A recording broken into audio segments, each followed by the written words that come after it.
அன்பானவர்களே, கைலாயமலை எப்போதுமே ஒரு அமைதியான இல்லமாகத்தான் இருந்தது. அங்கே சிவபெருமான் அன்னை பார்வதியுடன் தங்கள் இரு புதல்வர்களான விநாயகர் மற்றும் முருகனுடன் மகிழ்ச்சியுடன் வாழ்ந்து வந்தார்கள். விநாயகர் அறிவின் உருவம், முருகன் வீரத்தின் வடிவம். இருவருக்கும் இடையே ஒரு ஆழமான அன்பு இருந்தது. அப்போது நாரத முனிவர் கையில் ஒரு தங்க நிற ஞான பழத்துடன் அங்கு வந்தார். அந்த பழம் பிரபஞ்சத்தின் அரிய சக்தி. அதை உண்பவருக்கு பூரண ஞானம் கிடைக்கும் என்று நம்பப்பட்டது. அந்த பழம் அதன் ஒளியால் கைலாயத்தையே பிரகாசமாக்கியது. சிவபெருமான் இரு புதல்வர்களையும் பார்த்து, இந்த ஞானப்பழம் ஒருவருக்குத்தான் சொந்தமாகும். யார் முதலில் இந்த அண்டத்தை முழுமையாக சுற்றி வந்து அதிலுள்ள 3 புதிர்களுக்கான விடையை தெரிந்து வருகிறாரோ அவருக்கே இந்த ஞானப்பழம் சொந்தமாகும் என்று ஒரு புதிய சவாலை அறிவித்தார். இளையவரான முருகன் சவாலை கேட்டதும் உற்சாகமடைந்தார். அவர் ஒரு கணம் கூட தாமதிக்கவில்லை. தனது மயில் வாகனத்தில் ஏறி விண்ணில் மின்னல் வேகத்தில் புறப்பட்டார். அவரது எண்ணமெல்லாம் முதலில் ஞானப்பழத்தை பெறுவதுதான். ஆனால் அண்ணன் விநாயகரோ தனது பெருத்த உடலுடன் அங்கேயே அமர்ந்து ஆழ்ந்த சிந்தனையில் மூழ்கினார். அவர் தனது தந்தையின் வார்த்தைகளை மீண்டும் நினைத்து பார்த்தார். அண்டத்தை சுற்றி வந்த புதிர்களுக்கான விடை காண்பவர். விநாயகரின் முகத்தில் ஒரு புன்னகை மலர்ந்தது. ஒருபுறம் முருகன் தனது பயணத்தை தொடர்ந்தார். அவர் நட்சத்திர கூட்டங்களையும் விண்மீன் திரள்களையும் கடந்து வேகமாக பயணித்தார். இன்னொரு புறம் விநாயகர் எழுந்து நின்றார். அவர் தனது பெற்றோரான சிவபெருமானையும் பார்வதி தேவியையும் அன்பின் உருவங்களாக பார்த்தார்.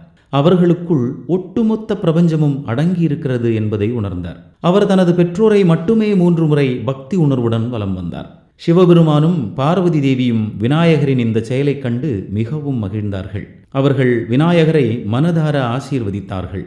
இதற்கிடையில் முருகன் தனது அண்டப்பயணத்தில் ஒரு சுழலும் நட்சத்திரம் அருகே ஒரு பழங்கால சுருள் வடிவத்தில் பொறிக்கப்பட்ட முதல் புதிரை கண்டார். புதிரை கண்ட முருகன் சிறிது குழப்பமடைந்தார். அதற்கு விடை தேடி நேரத்தை வீணடிக்க விரும்பாமல் தனது வீரத்தையும் வேகத்தையும் நம்பினார்.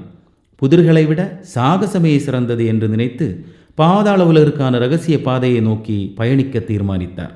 விநாயகர் கைலாயத்தில் தனது பெற்றோரை வலம் வந்த பிறகு தியானத்தில் அமர்ந்தார்.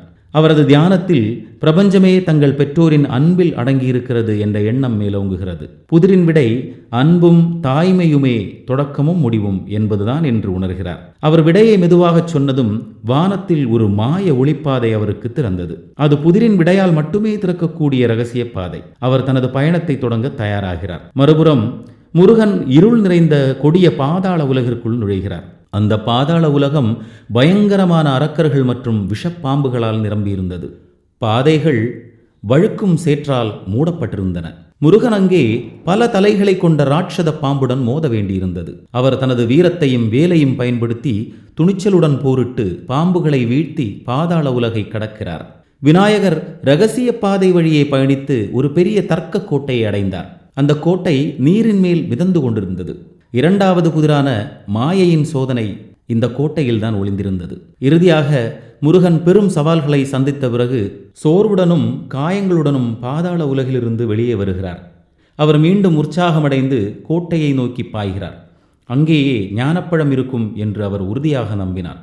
விநாயகர் கோட்டையை உற்று பார்த்தார். அதன் அழகிலும் மர்மத்திலும் மயங்காமல் அது நீரின் மீதுள்ள ஒரு நிழல், அதாவது ஒரு மாயை என்பதை உணர்ந்தார்.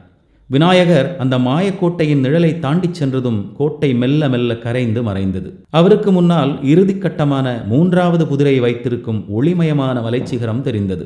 விநாயகரின் புத்திசாலித்தனம் வெற்றியை தேடித் தந்தது. முருகன் கோட்டையின் சுவர்களை உடைக்க முயன்று தனது சக்தியை வீணடித்தார். அவர் களைத்து போன சமயத்தில் கோட்டை மறைந்தது. அவர் குழப்பமடைந்து எதிரில் விநாயகர் மலைச்சிகரத்தை அடைவதை கண்டார். இருவரும் அந்த ஒளிமயமான மலைச்சிகரத்தை அடைகிறார்கள். அங்கே ஒரு அமைதியான ஞானி இருவரையும் வரவேற்று தனது இறுதி புதிரை முன்வைக்கிறார். பிரபஞ்சத்தில் மிக உயர்ந்த ஞானம் என்ன என்பதே அந்த கேள்வி. முருகன் தனது சாகசங்களை பற்றியும் பாதாள உலகை வென்றது பற்றியும் விவரிக்கிறார். எல்லாவற்றையும் வெல்லும் வீரமே மிக உயர்ந்த ஞானம் என்று சோர்வுடன் கூறினார். விநாயகரோ அமைதியான குரலில், இந்த பிரபஞ்சமே ஒரு மாயைதான்.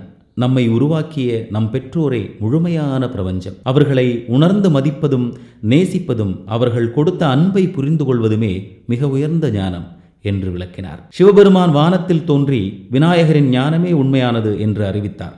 வீரத்தை விட ஞானமே உயர்வானது. அவர் அந்த தங்க ஞானப்பழத்தை விநாயகருக்கு வழங்கினார்.